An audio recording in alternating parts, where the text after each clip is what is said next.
दोस्तों, क्या आपने कभी सोचा है कि हम इंसान आखिर बनते कैसे हैं? The miracle of life starts with approximately 200 million spermatozoa released into the vagina. एक छोटी सी कोशिका से लेकर एक पूर्ण मानव बनने तक का सफर बेहद रोमांचक और रहस्यमयी रहा है।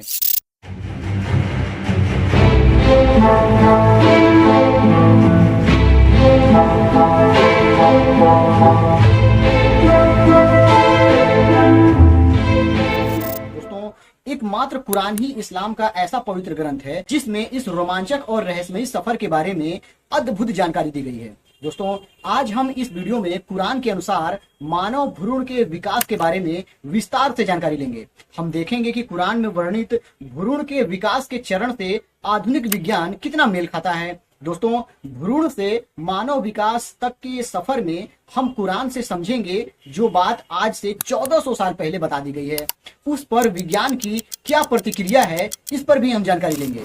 तो हेलो दोस्तों, स्वागत है आप सभी का हमारे इस चैनल डिजिटल इन्फो मीडिया में। दोस्तों, कुरान इस्लाम धर्म का एक पवित्र ग्रंथ है जिसमें मानव जीवन के विभिन्न पहलुओं पर गहराई से जानकारी दी गई है। खास तौर से इसमें मानव भ्रूण के विकास के बारे में बड़ी ही बारीकी से उल्लेख किया गया है। इस कुरान में माँ के पेट में भ्रूण पड़ने से लेकर बच्चे के बनाने तक का जानकारी मिलता है। दोस्तों, वीडियो को शुरू करने से पहले मैं आपको यह बता देना चाहता हूं कि किसी भी प्रोडक्ट की आविष्कार की जानकारी, सटीक जानकारी उसी को होता है जिसने उस प्रोडक्ट को डिजाइन किया है, जिसने उस प्रोडक्ट को सिरे से लेकर आखिरी तक बनाया हो।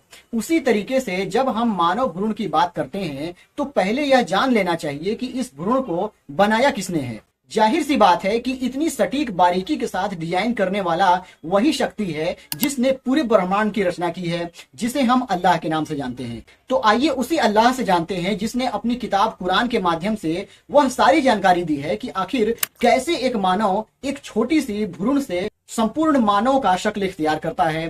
दोस्तों, अल्लाह ताला ने अपनी किताब कुरान की सूरह अल मोमिनून में फरमाया है कि हमने मनुष्य को मिट्टी के सत्त से बनाया, फिर हमने उसे एक बूंद की तरह बनाया जो एक जगह पर जमी हुई थी। फिर हमने उस बूंद को अलका बना दिया। फिर हमने उस अलका को मुदगाह यानी चबाने जैसी पदार्थ जैसा उसका आकार बना दिया। दोस्तों, इस पूरे आयत को बड़ी बारीकी से अध्ययन करने पर पता चलता है कि इस आयत में अल्लाह ताला ने 3 पॉइंट पर बड़ी बारीकी से फोकस किया है, जिसमें सबसे पहले नंबर पर अल्लाह ताला ने बताया है कि हमने सबसे पहले इंसान की वजूद एक टपकी हुई बूंद के शक्ल में की।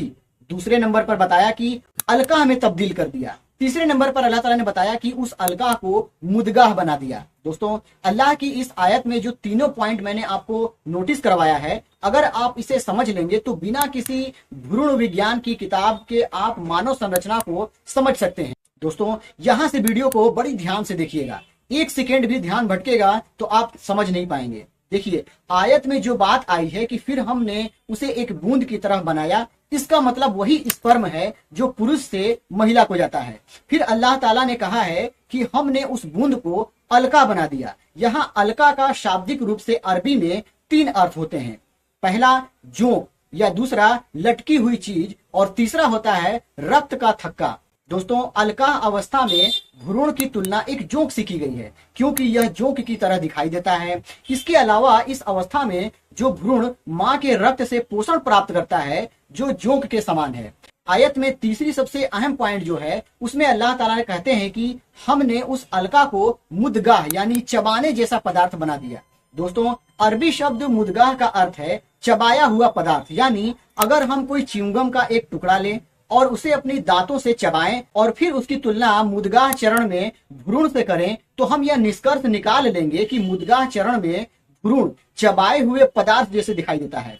ऐसा भ्रूण के पीछे के हिस्से में मौजूद सोमाइट्स के कारण होता है जो एक चबाए गए पदार्थ में दांतों के निशान जैसा दिखाई देता है। दोस्तों, कुरान की इन तीनों पॉइंट के मतलब जो मैंने आपको समझाए हैं वो आज भ्रूण विज्ञान उन सभी अवस्थाओं के वर्णन को पूर्णतः सटीक रूप से मेल खाता हुआ नजर आता है। दोस्तों, इससे मालूम चलता है कि कुरान में भ्रूण विज्ञान भी विज्ञान की एक शाखा है।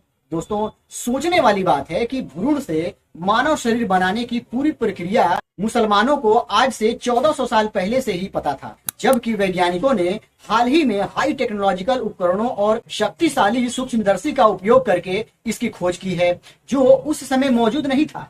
दोस्तों हैम और लियू वैन हॉक पहले वैज्ञानिक थे जिन्होंने 1677 में यानी मोहम्मद सल्लल्लाहु अलैहि वसल्लम के वफात के 1000 साल बाद एक बेहतर माइक्रोस्कोप का उपयोग करके मानव शुक्राणु कोशिकाओं का निरीक्षण किया। उनका मानना था कि शुक्राणु कोशिका में एक छोटा सा मानव होता है जो महिला की जननांग में जमा होकर विकसित होते रहता है। प्रोफेसर मूर जो कनाडा में टोरंटो विश्वविद्यालय में भ्रूण विज्ञान के प्रोफेसर और एनाटॉमी विभाग के अध्यक्ष थे, उस समय वे भ्रूण विज्ञान के क्षेत्र में सर्वोच्च अधिकारियों में से एक थे जिन्हें कुरान में भ्रूण विज्ञान के क्षेत्र पर अपनी राय देने के लिए कहा गया।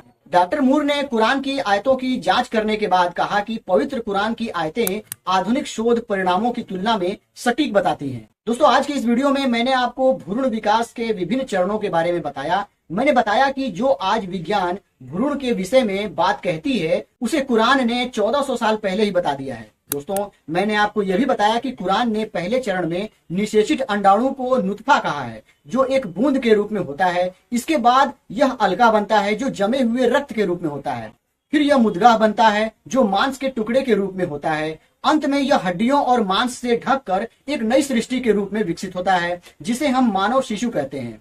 दोस्तों कुरान की यह आयतें दर्शाती हैं कि अल्लाह ने कुरान में वैज्ञानिक तथ्यों का उल्लेख किया है जो आज आधुनिक विज्ञान के साथ मेल खाती हैं। यह इस्लाम के मानने वालों के लिए एक महत्वपूर्ण संदेश है कि वह अपने धर्म के साथ साथ विज्ञान को भी समझें और उसका सम्मान करें।